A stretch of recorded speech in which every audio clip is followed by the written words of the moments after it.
একটি বিশেষ অনুরোধ। আপনারা অনেকেই মা নর্মদার মাহাত্ম্য কথা প্রচারের জন্য আপনারা মেম্বারশিপ নিচ্ছেন এবং আপনারা আর্থিকভাবে সহায়তা করছেন। দেখুন, আমার যেটা মনে হয়, সাধারণ মানুষকে মা নর্মদা এবং গীতার যে মাহাত্ম্য কথা পকেট সাইজের একটা বই যদি আপনি দান করেন তাহলে কিন্তু অনেক ভালো হবে। আপনি এই দান কেন করবেন? এই দানের মাধ্যমে আপনার মেম্বারশিপের জন্য কোনো টাকা লাগবে না। সাধারণ মানুষকে আধ্যাত্মিকভাবে সচেতন করতে পেরে আপনি পুণ্য লাভ করবেন। প্লিজ সবাই আসুন, অল্প হলেও শুরু করুন, চুপচাপ থাকবেন না প্লিজ। আসুন আমরা সবাই মায়ের কাজে হাত লাগাই। আমি এই চ্যানেলের মাধ্যমে এই স্বল্প দামের বই আমি পাবলিশ করেছি। আপনি যদি ব্যবসায়িকভাবে বা দানের জন্য বেশি সংখ্যায় যদি আপনি সংগ্রহ করেন তাহলে অনেক কম দামে আপনি পাবেন। আপনি ফোন করুন 7044562279 এই নাম্বারে। নমস্কার, এই মুহূর্তে আপনি শুনছেন যোগী পুরুষ শ্রী শৈলেন্দ্র নারায়ণ ঘোষাল শাস্ত্রী মহাশয় রচিত দিব্য পুস্তক তপভূমি নর্মদা। আপনারা অনেকেই চাইছেন এই বই আপনাদের সংগ্রহ রাখতে। এই ভিডিওর ডেসক্রিপশন বক্সে লিঙ্ক আছে, আপনি সেখান থেকে সংগ্রহ করে নিতে পারবেন। আমি আপনাকে বলতে পারি, এই তপভূমি নর্মদার যে পরিক্রমা আপনি শুনছেন, এই পরিক্রমা আপনার জীবন বদলে দেবে, আপনার জীবন সমৃদ্ধ করবে। এই ভিডিও আপনি বাকিদের শেয়ার করুন, পরিচিতদের মধ্যে ছড়িয়ে দিন, এই অনুরোধ আপনার কাছে আমি করছি। আসুন আমরা শুরু করব আমাদের এই মুহূর্তের পরিক্রমা। হরানন্দ স্বামী এবং মহানন্দ স্বামীর তরজায় আমরা সকলেই হো হো করে হেসে উঠলাম। হরানন্দজি তিনি বলছেন, বেশ বেশ বেশ, আমি ভুল স্বীকার করছি। এই স্থানের কোনো মাহাত্ম্য বা গল্পকথা তোমার জানা থাকলে তা তুমি আমাদেরকে শোনাও, তাতে আমাদের এই পথের কষ্ট কিছুটা লাঘব হবে। মহানন্দ স্বামী বলছেন, তথাস্থ। আমরা যে অঞ্জনী সঙ্গম পেরিয়ে এলাম, তা সেই অঞ্জনী হচ্ছেন হনুমানজির মায়ের নাম। তিনি নর্মদার তটে তপস্যা করে হনুমানজিকে তিনি পুত্ররূপে পান। তার স্তন্য নিঃসৃত দুধ থেকেই এই দুধি নদীর উৎপত্তি। সীতা অন্বেষণে লঙ্কায় যাবার প্রাক্কালে হনুমানজি তার মায়ের আশীর্বাদ নিতে এই স্থানে তিনি আসেন। মা অঞ্জনী তাকে আশীর্বাদ করে বলেন, তুই সঙ্গে করে আমার দুধ নিয়ে যা, এই মাতৃদুগ্ধের প্রভাবে তুই বিজয়ী হবি। এই বলে তিনি তার দুগ্ধ নিঃসৃত করে হনুমানজিকে তিনি দেন। এরপর মাতৃদুগ্ধ পান করে সীতা অন্বেষণে লঙ্কায় গিয়ে হনুমানজি রাবণের হাতে বন্দী হন।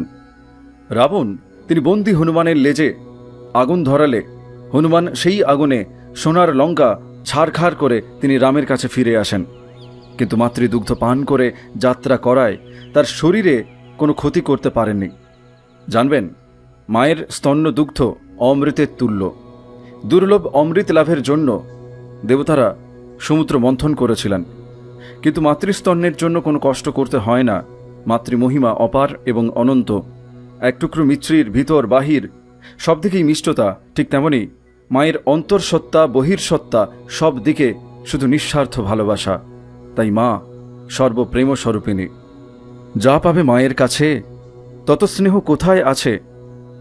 আর কারো প্রেমে ভুলিও না ভাই, সেসব প্রেমের সরা সতর্কে ওজন করা, মার প্রেমে দরদাম কষাকষি নাই।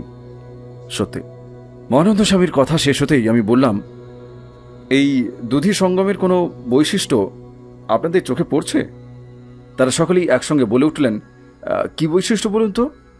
আমি বললাম, আপনারা দেখুন, ওঙ্কারেশ্বরে আপনারা দেখেছেন দক্ষিণ থেকে কাবেরী নদী এসে মা নর্মদার সঙ্গে তিনি মিলিত হয়েছেন। আর ওঙ্কার দ্বীপের পূর্বতট ছুঁয়ে কাবেরী কিছুটা পূর্ব দিকে দ্বীপকে প্রদক্ষিণ করে দ্বীপের উত্তর তীর ধরে পশ্চিম দিকে প্রবাহিত হয়েছেন। সেই প্রবাহ আবার দ্বীপের পশ্চিম প্রান্ত ছাড়িয়ে গিয়ে উত্তর থেকে মা নর্মদায় গিয়ে মিশেছে। এই ওঙ্কার দ্বীপকে মাঝখানে রেখে কাবেরী মা নর্মদার যে যুগল ধারা সুন্দরভাবে ওং চক্র সৃষ্টি করেছে, ঠিক তেমনি এখানেও মা নর্মদা সোজাসুজি পূর্ব থেকে পশ্চিমে তিনি প্রবাহিত হয়েছেন। আর অঞ্জনী নদী পাহাড় ফাটিয়ে আরেকটি পাহাড়কে কুণ্ডলী আকারে বেষ্টন করে ঠিক ইউয়ের রূপ ধারণ করে মা নর্মদায় মিশেছে। ইউ এর আকার দেখো, বিচিত্র লেখন, পৃষ্ঠে কুণ্ডলিত কিছু, সম্মুখে চরণ, পা দুটি ছড়ায়ে মাতা বসেছেন সুখে, পৃষ্ঠে বাছা কচি হাতে মাকে ধরে বুকে।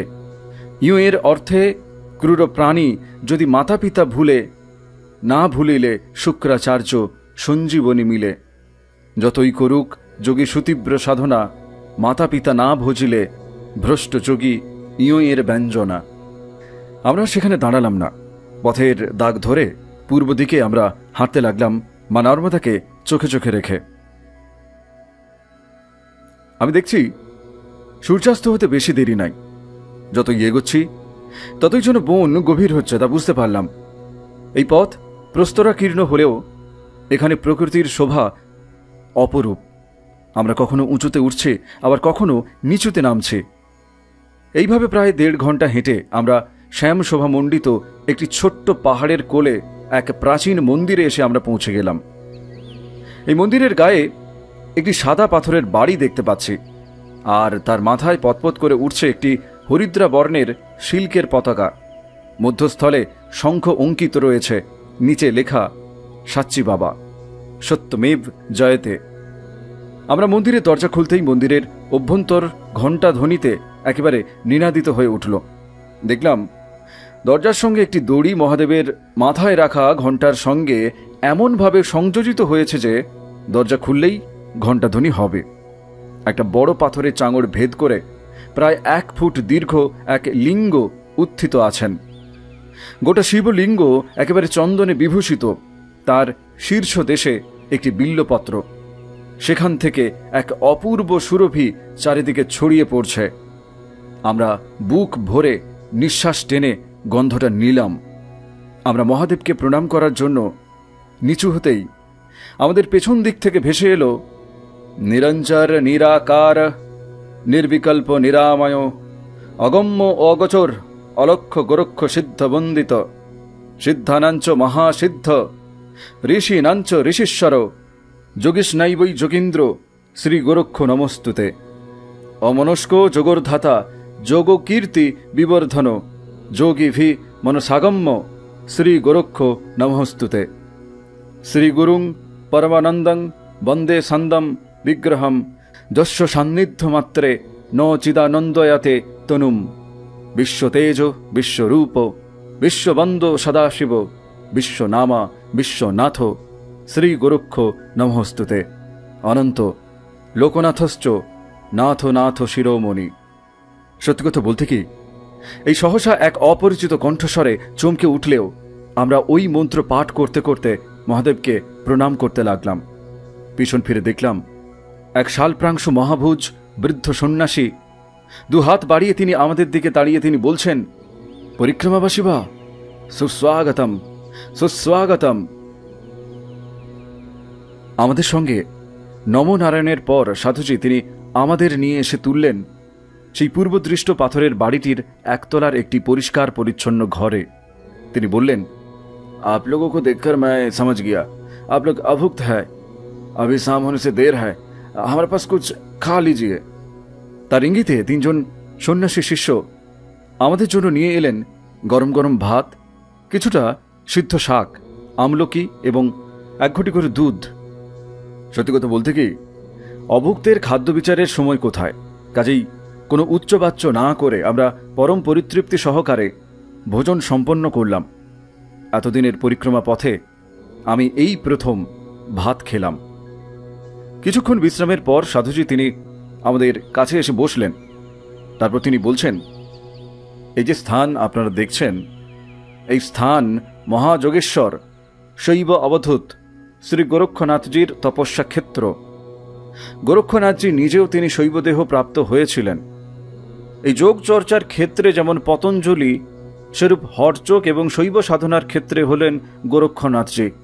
আচার্য শঙ্করের পর সারা ভারতবর্ষে এত বড় সিদ্ধ পুরুষ বা আত্মজ্ঞানী জন্মাননি। তার যোগ প্রভাব নেপাল থেকে সিংহল এবং কামরূপ থেকে পাঞ্জাব পর্যন্ত একেবারে প্রভাবিত ছিল। তার শাস্ত্রবাণী আমাদের জ্ঞানদেহে তথা আন্তঃসত্ত্বার একাধারে ধাত্রী ও জনয়িত্রী। কলিযুগে স্বয়ং শিবই গোরক্ষনাথজি রূপে তিনি আবির্ভূত হয়েছিলেন। তার প্রবর্তিত সাধনায় প্রবেশ করলে, তার স্পর্শ পেলে যে কোনো সাধকের দেহ একেবারে চিন্ময় হয়ে ওঠে। এই যোগেশ্বর সদা সহজ ও পূর্ণ ধ্যানে তিনি মগ্ন থাকেন। গগনমণ্ডলে এর নিয়ত বাস। আকাশে উঠেও ইনি আকাশ ছাড়েন না। সর্বদাই তিনি পান করেন মধু মহারস অমৃত।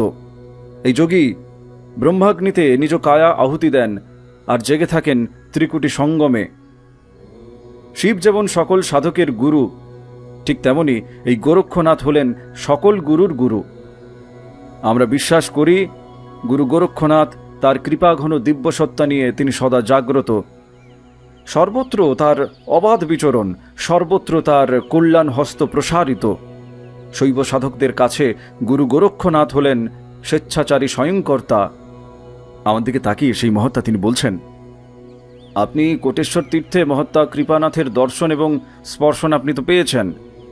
ওইখানে থাকাকালে মানে ওই সাধনকালে শৈবাগম সাধনায় যে দিব্য অনুভূতি আপনি লাভ করেছেন তা আপকা বলি মে মুঝে শোনায়েগা, হাম সমাজ যায়গা। তার এই কথা শুনে আমি ঘাবড়িয়ে গেলাম। তিনি হেসে বললেন, আপনার কোনো ভয় নাই। আমি মহাত্মা কৃপানাথের কাছ হতে আগে আজ্ঞা নিয়ে রেখেছি। সহসা এই মন্দিরের অভ্যন্তরে বিদ্যুতের চমকে আমার সর্বাঙ্গে আনন্দের শিহরণ বয়ে গেল। মহাত্মা কৃপানাথ যেভাবে মতিশঙ্খ বাজিয়ে আমাকে ডেকে পাঠাতেন, ঠিক সেইভাবে দুরাগত শঙ্খধ্বনি আমার কানে এসে বাজল।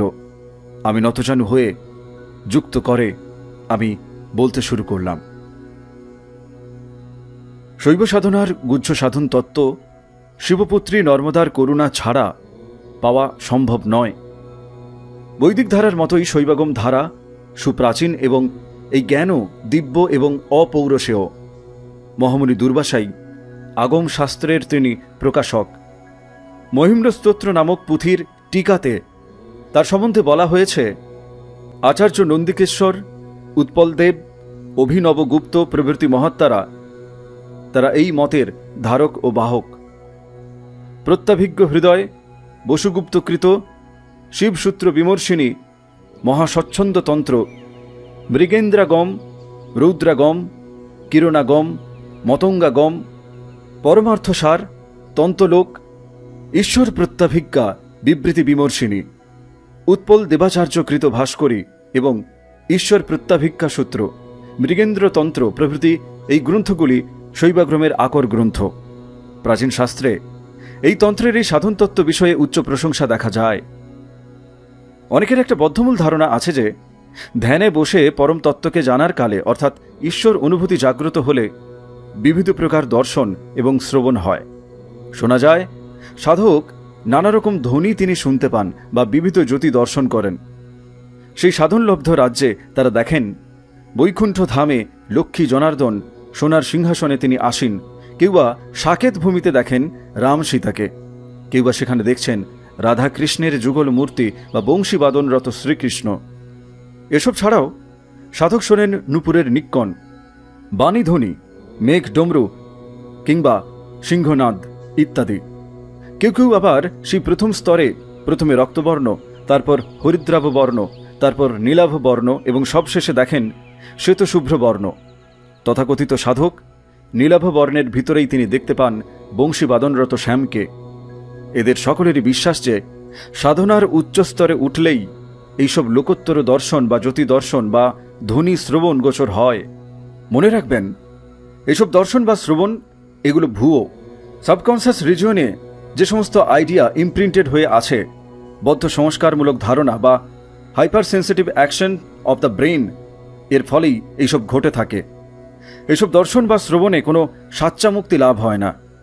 যখন বহি চৈতন্যের সুষুপ্তি হবে তখন ঘটবে অন্তশ্চৈতন্যের লীলা বিকাশ। যে ভাব ও সংস্কার, রূপ ও প্রতিচ্ছবির স্মরণ চিন্তনে মন রত থাকবে, তদাকার বৃত্তি নিয়ে সেই রূপ দর্শন ও শ্রবণ হয়, তা সত্যকারের কোনো ঈশ্বর দর্শন নয়, কোনো আধ্যাত্মিক অনুভূতিও নয়। যারা ব্রহ্মের স্থানে অসম্ভূতি অর্থাৎ অনুৎপন্ন অনাদি প্রকৃতিরূপ কারণের উপাসনা করে, তারা অন্ধকার অর্থাৎ অজ্ঞানতা এবং দুঃখ সাগরে নিমগ্ন হয়। যারা ব্রহ্মের স্থানে সম্ভূতিকে অর্থাৎ কারণ হতে উৎপন্ন কার্যরূপ পাঞ্চভৌতিক কোনো কিছু, পাষাণ বৃক্ষাদির অবয়ব এবং মানুষের শরীরের উপাসনা তারা করে, তারা উক্ত অন্ধকার হতে আরও অধিকতর অন্ধকারে নিপতিত হয়। এই জ্যোতি বা শব্দ তাদের আকর্ষণী শক্তিতে সাধককে হিতানাড়ির পথ হতে বহু দূরে বিভিন্ন অক্ষাংশে নিয়ে যাবে। সাধক এমন স্তরে পৌঁছে যায় যা সপ্ত বিষুবতের বাইরের অক্ষাংশে অবস্থিত। এই অক্ষাংশগুলি অন্ধকার অঞ্চল, এদেরকে বলে ধুন্ধুকার দেশ। সেখানে শুধু নাই দিবা, নাই রাত্রি, নাই রবি শশী, তিমির ভঞ্জন রূপ, নাদ অবিনাশী। এই ভূমণ্ডলের তুলনায় সেখানকার আনন্দ অনেক বেশি হলেও কিন্তু সাচ্চা মুক্তি হবে না। সেখানে বহু যুগ ত্রিশঙ্কুর মতো আটকে থাকতে হবে। এই জ্যোতি বা ধ্বনি শ্রবণ চরম বা পরম হলেও সেই সব অক্ষাংশ থেকে মূল বিন্দু পরম উৎসে পরাৎপর ব্রহ্মসত্তায় কখনো পাওয়া যাবে না। সেই সব স্তর থেকে জীবাত্মাকে কল্পান্তে আবার এই পৃথিবীতে নেমে আসতে হবে, নূতন করে মানব জন্ম গ্রহণ করতে হবে।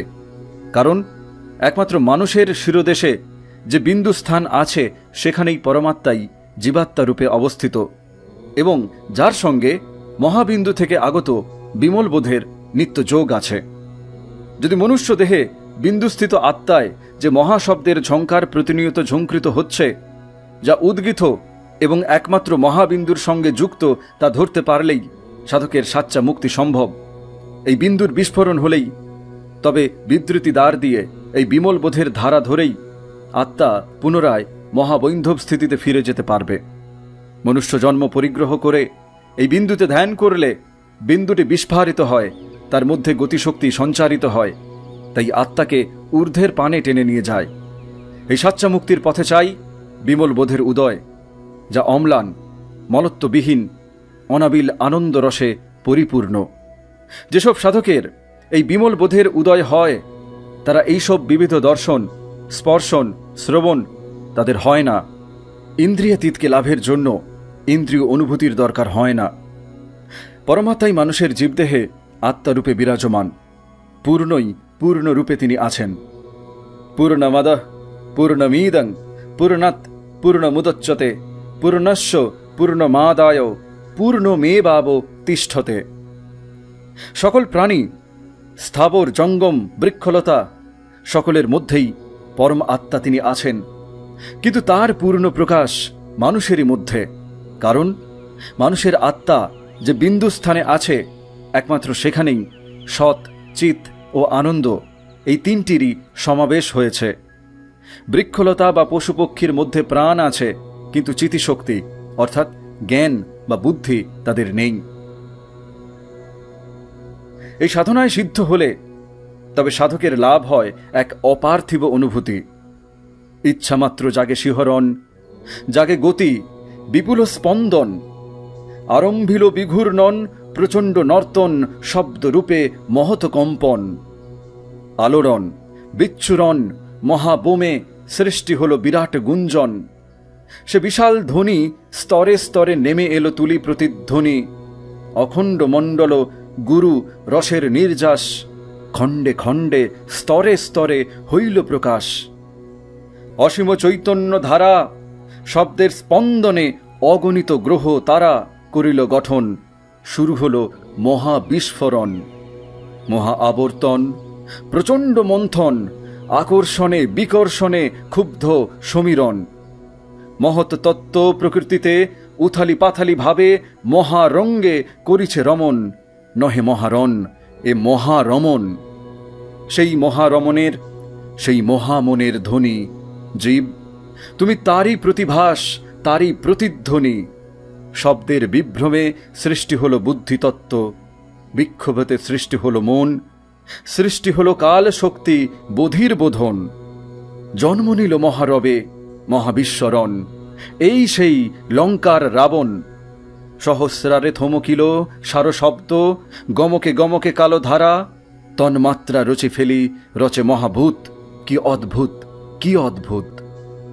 শুরু হল মর্কট নর্তন, উৎক্ষেপ বিক্ষেপ সৃষ্টি, শুরু হল জীবের মরণ। সৃষ্টি হল জলত মণ্ডল, গ্রহে ঝরে শব্দ অবিরল। শব্দের কম্পনে জলধারা মেঘে মেঘে হইল মিলন। আলিঙ্গন, সংঘর্ষণ, চমকে বিদ্যুৎ শব্দ স্থূল রূপ, দিকে দিকে গভীর গর্জন। সুগম্ভীর ধ্বনি, স্থূল সূক্ষ্ম জাবর, স্থাবর জঙ্গম সব কিছু শব্দ প্রতিধ্বনি। কারণ সলিল মাঝে লক্ষ্য করি মধ্যবিন্দু কাল ধারা ঘোর শব্দে করে বিজৃম্ভণ, সুজনের নিত্যক্রিয়া চলে নিরন্তন। শব্দের তির্যক গতি ব্রহ্মের বিক্ষেপ, ফুঁসি ওঠে মায়ারূপে মহাশব্দে, ফুঁসি ওঠে সুষুম্নার মধ্যপথে, হইল পতন সার শব্দ রহিল গোপন। মহাকাল ক্রমবিবর্তন, লঙ্ঘিক্রমে সমুদ্র শাসন, জাগে বিশ্ব অসহায় শিশুর মতন। অগণন প্রজনন শেষ সৃষ্টি মানবের দুর্লভ জীবন। সহস্রার সার শব্দ রহিল গোপন, থেকে থেকে করিছে রোদন। বিক্ষেপের শব্দ ধারা আজ্ঞাচক্রে নামি, সোমে মনে ললনাকে করে বিঘূর্ণন। আকর্ষণ বিকর্ষণ ক্রমে মূলাধারে করে বিকিরণ। জীবের যতেক বৃত্তি দলে দলে পদ্মে পদ্মে হইল সৃজন। মোহনীয়া শব্দের নর্তন বিস্তারিয়া ইন্দ্রজাল, রচি ফেলি চিদাকাশ সুষুম্নার গায়ে। সমুদিত তীব্র জ্যোতি রস মধু দিব্য দৃশ্য করে বিচ্ছুরণ। চক্রে চক্রে মনোলোভা দেবতা দর্শন। মহানন্দ লোভী যোগী ভ্রমে ভাবে অভীষ্ট পূরণ, মনে ভাবে হলো জাগরণ। হায় হায় এসবই যে শব্দ মায়া, বিক্ষেপের জাদু নহে ইহা মহাজাগরণ। বিক্ষেপের তালে তালে শব্দরূপী নটরাজ করিছে নর্তন। আব্রহ্মস্তম্ভ পর্যন্তং প্রাণিনাং প্রাণের বর্তন। শ্বাস প্রশ্বাসের খেলা, জীবন মরণ সবকিছু আকর্ষণ বিকর্ষণ ক্রমে করে নিয়ন্ত্রণ। কাল শব্দ অবরোহ পথে ভেদ করি গেলে, পুনঃ আজ্ঞাচক্র করিলে রমন। এ শব্দ হতে ওঠে এক মধুর স্পন্দন, যোগী কর্ণে ধরা দেয় প্রণব ঝঙ্কার। যোগী ভাবে মহাভ্রমে পড়ি, এই বুঝি মুক্তিপদ জগতের সারাৎসার। একাক্ষর ব্রহ্মবেদ্য পবিত্র ওঙ্কার। হায় এ সকলই কালের বিছানি, নহে ইহা বেদ গাথা অমৃতেরও খনি। পরাৎপর সারাত সার মহানাম মণি, কোটি সূর্য সমপ্রভ সহস্রার বিন্দু হতে বিদ্রিতির দ্বারে নিত্যকাল করে কুলুধ্বনি। আবর্তন বিবর্তন মায়াজাল কর্মজাল ছিন্ন করি এই শব্দধারা, দেয় জীবে মহা উত্তরণ তীর্থ স্নান মহাজাগরণ। বেদ লক্ষ্য অমৃতের খনি সার শব্দ ধ্বনি, উদ্গীত সে মহাতান জীবে নেয় সন্ত ধামে আনন্দ বিহল শব্দ ঝলমল।